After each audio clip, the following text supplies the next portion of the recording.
And one of the very easiest ways, if I can say that, to trick people into going to gym is to or to work out for that matter, because maybe some of the coaches here have clients who work out from home or from the office.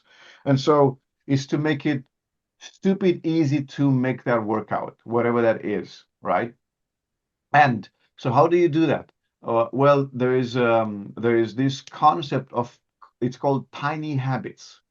So tiny habits works in the following fashion. We all we human beings are a total sum of different habits that we have. All right.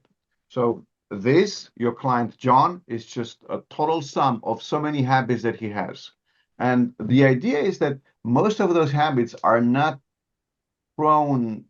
like pushing him to the gym. They are pushing him to do other things.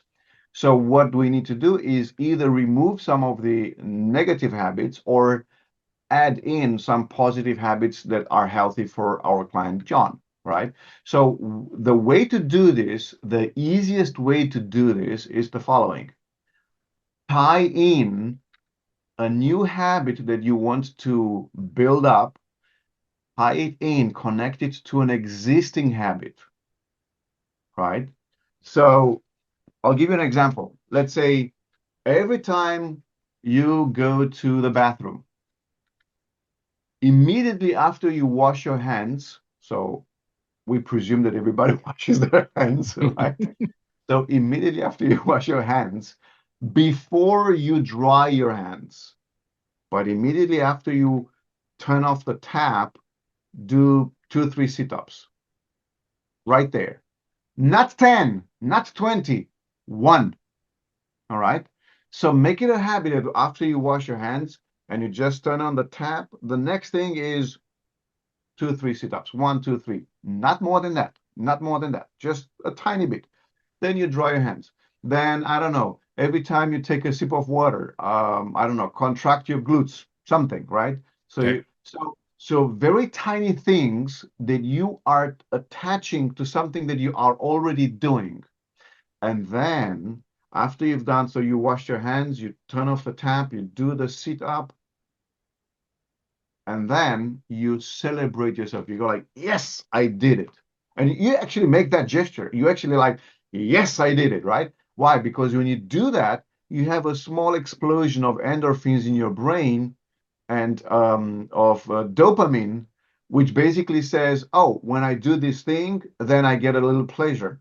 So then basically you are hacking your brain to get pleasure by doing this thing, right?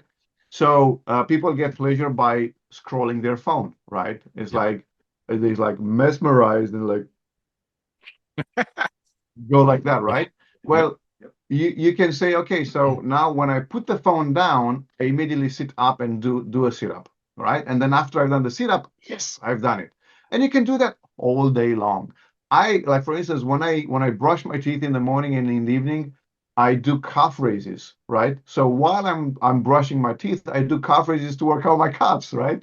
Um, and so you can do, but do very tiny, small things. So you can teach this to your clients. Actually, there are so many studies showing that people who are fidgety or who are having, like very tiny movements, like, like you sit like this, and there are people who do this, right? They are listening to you, and then they roll their thumbs, or they play with a pen while they are listening. This burns calories, Yep. this little thing. And so the study is showing that people who are more fidgety, they actually burn like 200 or 300 calories extra a day just from the micro movements they have. So now if you add this into their regime, there you go. If you add this into their regimen, then it'll help them, right?